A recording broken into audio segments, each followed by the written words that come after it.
What is going on, guys? This is Philly Beats You, and welcome back to my channel. I decided to pop up right in time for Pokemon Sword and Shield, and it avoided the whole entire leaks, rumors, 4chan posts. Oh my gosh, this looks like an EV. Oh my gosh, what is this Pokemon? I decided to skip all that and just get right into the part that everyone cares about. We are about 2 weeks away from launch, very close to 2 weeks away from the launch of Pokemon Sword and Shield, and there's a big thing that's been happening recently on Twitter and all over your Nintendo Switches.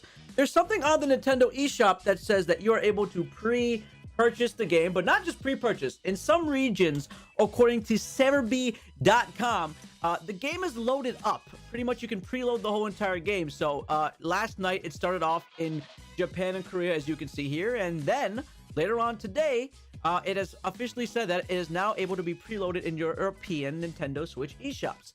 And the next thing you know, it's going to be probably United States and Australia and all those fun places. So pretty much we'll be able to get access to this game. Now, I know what a lot of people are thinking. Okay, I preload the game, which means there's probably going to be a data mine that's going to be released, just like all the other Pokemon games. Now, just to put some perspectives into your brain, before, when we did get those data mines from back in the day, they were done through the demos that the Pokemon Company released. So we had a Pokemon Sun and Moon demo. They hacked the game with the data files, and they were able to find out all the information regarding the game. Then we had the Ultra Sun and Ultra Moon, and kind of the Pokemon Company goofed again, and we ended up getting exactly what we wanted, a new data mine regarding that stuff. Hackers known as Skeries M and Caphotics, these are the guys that were responsible for releasing the information in regards to Pokemon Sun and Moon, and this was the YouTube channel that kind of dumped the data mine, and we all covered it and made the whole entire Pokemon dexes based off of that. But yeah, they have the data mine here. They talked about all the new moves, everything. That was all broken down on this guy's channel for Sun and Moon. Here's the thing. We were not able to do that for Pokemon Let's Go Pikachu and Let's Go Eevee. And if you notice, the Pokemon Company decided to release those demos for those particular games later on after the games were released to avoid the fact of, hey, people can data mine and find out what's going on. Now, Skeries M, one of the data miners, posted on his Twitter, friendly reminder on why nobody will get into Sword and Shield via the eShop, even though the games are pre-purchasable. So, for those wondering exactly what the reasons are, I'm going to pull them up on screen and you can read along, and I will link it down in the description below on why we can't get into the game. So here we go. It says, what prevents us from getting into Sword and Shield early? There are 3 layers of protection. Numero uno, the game content needs to be uploaded to the CDN. 2, the game content needs to be owned by an account. 3, the game title key needs to be made available. And he puts in quotations to dumb it down for us.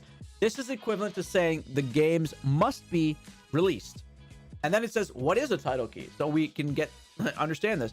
A title key is a 128-bit number used to decrypt content that has been downloaded from CDN. Title keys are stored in tickets, which your console receives once a title has been purchased or has been released. What does it mean to be owned by an account? Starting in system version 9.0.0, Nintendo has enforced server-side anti-piracy techniques on the CDN.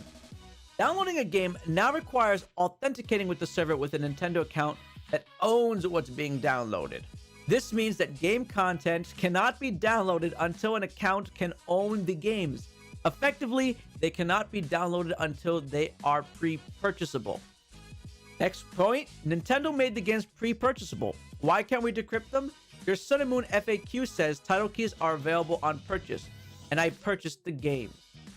Okay, so pretty much there's your answer onto why we cannot even get into the game. And think about this, there's a 128-bit number. That's a lot. I think it's going to take a lot of cracking to even get there, but there's just so many things besides just the number. There was 3 layers of protection that Nintendo has taken precautions for, and the only way, my friends, for the game to be, I don't know, released around and passed around is if someone from the top were to drop the data files or the actual game and pass it to someone who would be able to data mine it. Meaning, no one who has it on their Switch through preloading pre-purchasing would be able to get these files. It would have to be someone with the actual game ripped out the information, put it onto the computer, and sent it over. So that would mean there's a big data breach, or someone at the top or someone who owns the game ahead of time is releasing the information. So on to that note, I think something like that may be happening very soon. And I mean very soon, because in all Pokemon releases, there's some crazy information that dumps somewhere, spoiling the game. And as we are pretty much this close to the game, I'm assuming that we might get this information a lot sooner than expected. Keep up with any more of the information regarding Pokemon Sword and Shield, make sure to follow me on Twitter, subscribe to the YouTube channel, and I'll be covering this stuff as well. And hey, maybe we'll do some giveaways here and there on the Twitter, the YouTube, the Instagram. I don't know. Follow and find out. My name is Philly Beats You, and I thank you guys for watching, and I will see you in the next video. Take care.